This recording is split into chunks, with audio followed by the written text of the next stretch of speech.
안녕하십니까. 새벽달입니다. 오늘은 세 번째 시간이고요. 다섯 번째 챕터 단백질의 네 번째 우유에 대해서 말씀을 드리겠습니다. 결론부터 말씀을 드리면 우유는 송아지를 위한 것이고요. 우유는 매우 정치적인 식품입니다. 우유는 매년 창고에서 남아 돌아서 썩어버리기 때문에 건강이라는 명목으로 TV나 여러 매체에서 광고가 되고 있습니다. 암소의 젖은 송아지에게만 좋습니다. 이 제품을 많이 먹으면 심장질환, 암, 편두통, 알레르기, 천식, 기관지염에 많이 걸린다는 수많은 자료가 있습니다. 좀 더 자세하게 말씀을 드려볼 건데요. 우유는 몸의 점막을 형성한다. 우유 안에는 모유보다 300배나 많은 카세인이 들어있습니다. 카세인은 위 안에서 굳어지는데 크고 질기며 뻑뻑하고 소화하기 힘든 덩어리를 형성하는데 4개로 구성된 소의 위장에 맞도록 설계되어 있는 것이 우유입니다. 또한 이 끈적한 물질은 사람 창자의 벽에 붙어서 다른 영양분이 흡수되는 것을 막습니다. 우유는 점막을 형성하여 또한 배출 속도를 느리게 하고 소화 에너지를 없앱니다. 요구르트나 치즈도 유제품입니다. 우유로 만든 유제품입니다. 그래서 결론적으로 우유는 맛으로 조금만 먹고 이왕 먹는다면 우유만 따로 먹는 것이 좋습니다. 뭐 시리얼이나 빵이나 같이 섞어 먹으면 더욱더 소화가 안 됩니다. 그 여섯 번째, 우유를 마시면 몸에서 칼슘이 빠져나간다. 이게 굉장히 중요한 내용인데요. 보통 우리는 칼슘 섭취 때문에 우유를 많이 먹고 그런 내용들을 TV나 여러 매체에서 종종 듣곤 합니다. 하지만 우유의 칼슘은, 즉 카세인은 모유의 칼슘보다 훨씬 더 거칠고 카세인과 결합되어 있어서 칼슘의 흡수를 방해합니다. 사람들이 칼슘 결핍이 되는 가장 큰 이유는 산도 높은 식사를 하기 때문에 몸에서 산성식품을 중화하기 위해 지속적으로 칼슘을 쓰기 때문입니다. 왜냐하면 제가 나중에 다시 한번 다음 챕터에서 말씀을 드릴 건데요. 아, 우유를 먹게 되면 사람 몸에서 산성 성분이 나옵니다. 이 산성 성분을 중화시키기 위해서 사람 뼈에서 칼슘을 더 많이 사용합니다. 그래서 우유를 먹으면 결론적으로 칼슘 수치가 더 줄어들고 골다공증 발병률이 높아지고, 네, 그렇습니다. 그리고 중이염에 걸리는 아이들 대부분이 이 제품을 많이 먹습니다. 사실 저도 딸 아이를 키우고 있는 아빠인데요. 작년부터 이제 딸 아이한테 우유를 안 먹이고 있거든요. 재작년까지는 제 딸이 거의 병원을 달고 살았어요. 감기 걸리고 뭐 콧물도 많이 나고 했는데 우유를 끊은 순간부터 병원은 거의 다니지 않습니다. 특히나 코감기 쪽으로는 거의 걸리지 않는 것 같습니다. 그래서 중이염에 걸린 아이들이 대부분 유제품을 많이 먹는다는 거, 유제품이 중이염에 직결된다는 사실을 알고 계셨으면 좋겠습니다.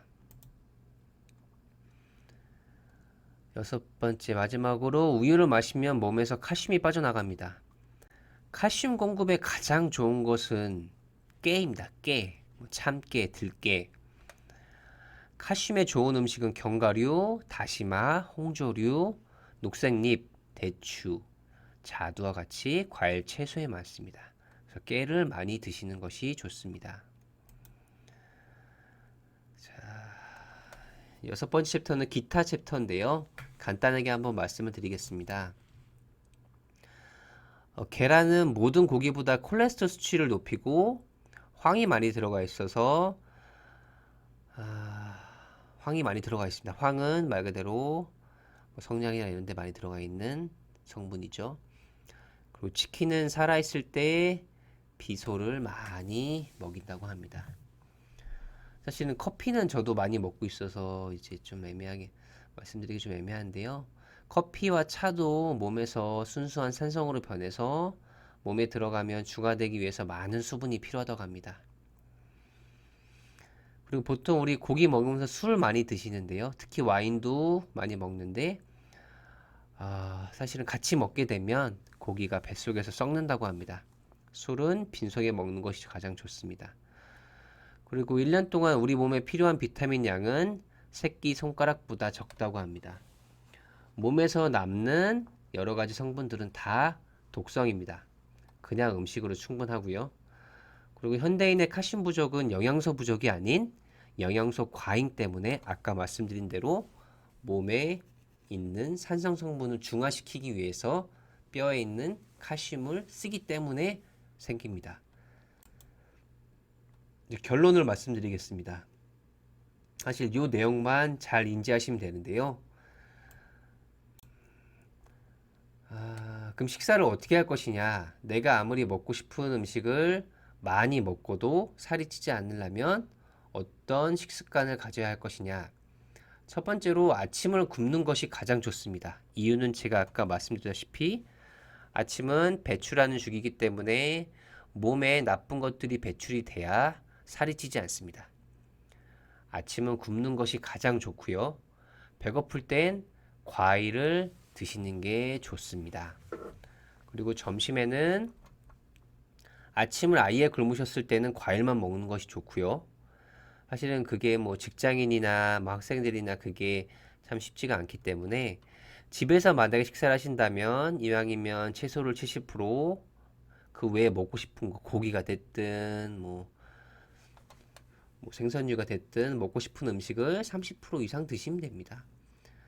그리고 식당에서 드실 때는 이왕이면 섞어 드시지 않는 게 좋습니다.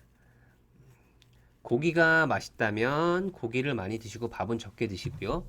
국수나 뭐 콩나물밥, 탄수화물이 주가 되는 음식을 드실 때는 나머지 단백질을 적게 드시는 게 좋고요.